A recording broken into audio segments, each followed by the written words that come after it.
সবাইকে স্বাগত জানাচ্ছি বিডি দর্পণে। আপনাদের সাথে আছি আমি সুস্মিতা দাস। বাংলাদেশের রাজনৈতিক প্রেক্ষাপট দীর্ঘদিন ধরে বিভিন্ন রাজনৈতিক দলের সংঘাত এবং সমঝোতার মধ্য দিয়ে গঠিত হচ্ছে। সাম্প্রতিক সময়ে জাতীয় রাজনীতিতে একটি গুরুত্বপূর্ণ ইস্যু হিসেবে জুলাই সনদ এবং গণভোটের সময় নিয়ে বিএনপি ও জামায়াতের মধ্যে বিরোধ তৈরি হয়েছে। এই বিরোধ মোকাবেলায় এনসিপি, গণ অধিকার পরিষদ, এবি পার্টি এবং গণতন্ত্র মঞ্চভুক্ত ৬টি দল মিলিয়ে মোট ৯ দলের একটি উদ্যোগ দেখা দিয়েছে, যা রাজনৈতিক সমঝোতা এবং সম্ভবত নতুন জোট গঠনের প্রেক্ষাপট তৈরি করতে পারে। জুলাই সনদ বাংলাদেশের নির্বাচনী প্রক্রিয়ার একটি গুরুত্বপূর্ণ নথি।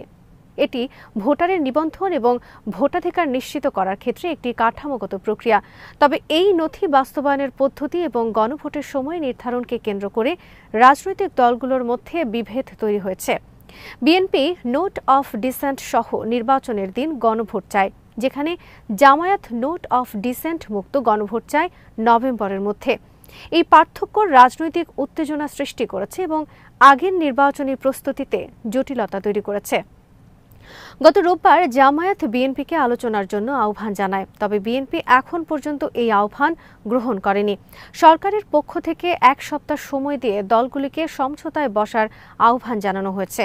সরকারের ভূমিকা মধ্যস্থতা হিসেবে সীমিত রাখার সিদ্ধান্ত নেওয়ায় রাজনৈতিক দলগুলোর নিজ উদ্যোগে আলোচনার গুরুত্ব বেড়ে গেছে। রাজধানীর পল্টনে রাষ্ট্র সংস্কার আন্দোলনের কার্যালয়ে অনুষ্ঠিত ৯ দলের জরুরি বৈঠক এই প্রেক্ষাপটে গুরুত্বপূর্ণ।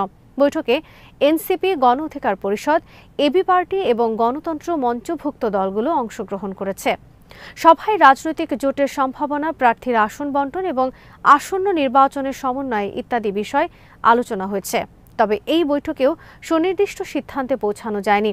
৯ দলের নেতা এবং সমন্বয়কারীরা বৈঠকের পর জানিয়েছেন, জুলাই সনদ এবং গণভোট নিয়ে যে অচলাবস্থা সৃষ্টি হয়েছে তা দূর করার জন্য বিএনপি ও জামায়াতের সঙ্গে আলোচনা করা হবে। এই উদ্যোগ বিএনপি জামায়াতের মধ্যে দ্বন্দ্ব মেটাতে একটি গুরুত্বপূর্ণ পদক্ষেপ হিসেবে ধরা হচ্ছে।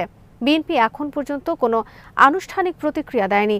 দলটি নোট অব ডিসেন্ট সহ নির্বাচনের দিন গণভোট চায়। অন্যদিকে জামায়াত নোট অব ডিসেন্ট মুক্ত গণভোট চায় নভেম্বর মাসে।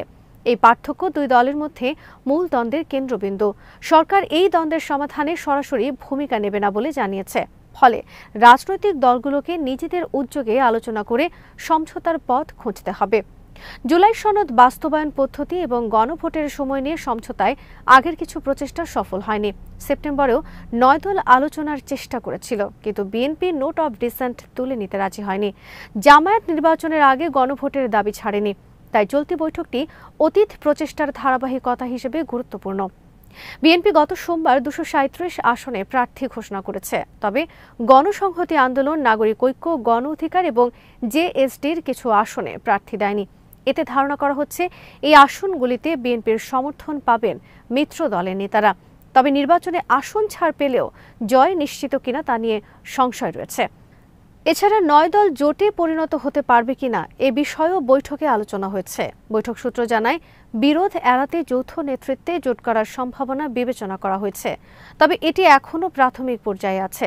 নীতিগতভাবে দলের নেতৃত্ব ও নীতি সংক্রান্ত বিষয়গুলোতে সমঝোতার জন্য আলোচনার প্রয়োজন রয়েছে। বৈঠকের পর মুখপাত্র ফারুক হাসান জানান, বিএনপি ও জামায়াতের বাইরে নতুন কিছু করার চেষ্টা দীর্ঘদিন ধরে চলছে। এখনও আনুষ্ঠানিকভাবে কেউ বিএনপি বা জামায়াতের সঙ্গে জোটে যায়নি। তাই তৃতীয় শক্তি বা নতুন জোটের সম্ভাবনা রয়েছে। জনগণও নতুন রাজনৈতিক শক্তির আবির্ভাবের আশা করছে। এই প্রেক্ষাপটে ৯ দলের উদ্যোগ কেবল পুরনো দ্বন্দ্ব দূর করার জন্য নয়, বরং নতুন রাজনৈতিক সমন্বয় ও শক্তির বিকাশের ক্ষেত্রও হতে পারে। এনসিপি ও অন্যান্য দলের মতে সরকারের দিক থেকে সাহসী পদক্ষেপ ও মধ্যস্থতা প্রয়োজন। তবে সরকার ইতিমধ্যেই জানিয়েছে যে তারা সরাসরি মধ্যস্থতা করবে না। ফলে রাজনৈতিক দলগুলোকে নিজেদের উদ্যোগে আলোচনা করে সিদ্ধান্তে পৌঁছাতে হবে।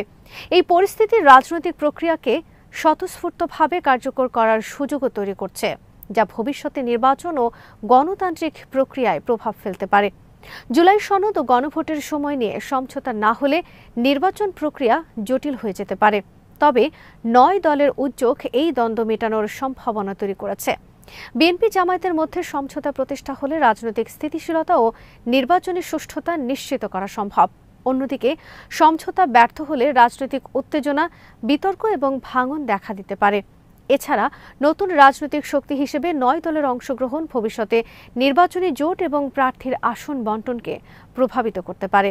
এটি পুরনো দলগুলোর প্রভাব সীমিত করতে পারে এবং তৃতীয় শক্তির উদ্ভাবন ঘটাতে পারে। বর্তমান রাজনৈতিক প্রেক্ষাপটে বিএনপি জামায়াতের দ্বন্দ্ব বাংলাদেশের নির্বাচনী প্রক্রিয়ার জন্য বড় চ্যালেঞ্জ। জুলাই সনদ ও গণভোটের সময় নিয়ে সমঝোতার অভাব দেশের রাজনীতিকে স্থিতিশীল করতে বাধা সৃষ্টি করছে। তবে 9 দলের উদ্যোগ, যৌথ বৈঠক এবং আলোচনার প্রচেষ্টা একটি ইতিবাচক সংকেত প্রদান করছে। সরকার, রাজনৈতিক দল এবং সমাজের অন্যান্য অংশীদারের সমন্বিত প্রচেষ্টা ছাড়া এটি সফল হবে না। বৈঠকের পর প্রাথমিক পর্যায়ে আলোচনা হলেও আশা করা যায় বিএনপি ও জামায়াতের মধ্যে যৌথ সমঝোতা এবং নতুন জোটের বিকাশ সম্ভব।